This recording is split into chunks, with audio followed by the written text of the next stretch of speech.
The woman charged with playing a role in the theft of Lady Gaga's two French bulldogs says there is no evidence she planned the kidnapping, and wants the court to order the pop star to cough up the reward money ASAP, RadarOnline.com has learned.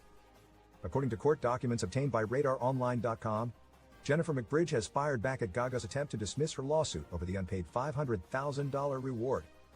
As we previously reported, earlier this year, McBridge sued Gaga over the six-figure sum, claiming she returned the pups but never was paid out.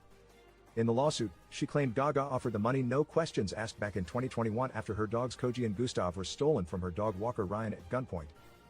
McBridge returned the animals to an LAPD station 2 days after they were kidnapped.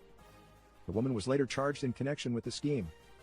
In addition, 3 men, James Howard Jackson, Jalen Keyshawn White, and Lafayette Sean Whaley, were arrested for attempted murder and various other charges.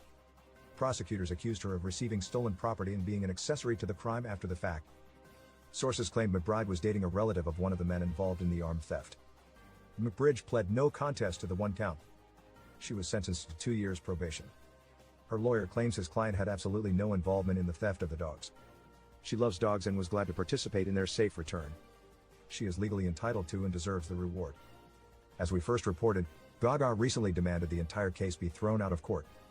The entertainer's lawyer argued that McBride knowingly received Gaga's stolen dogs before purporting to return those same dogs, all while expressly disclaiming any intent to collect a reward she now alleges she is owed. Gaga said her offer was voided after she learned McBride was accused of playing a role in the crime.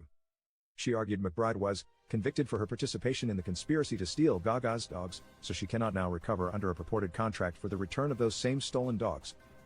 Gaga's attorney said California law prohibits a person from benefiting from a crime. Now, in a newly filed response, McBridge said there is no evidence for the court to consider here to indicate that McBridge was involved in planning or commission of the underlying theft. McBridge is pleading for her lawsuit to move forward despite Gaga's attempt to dismiss the case.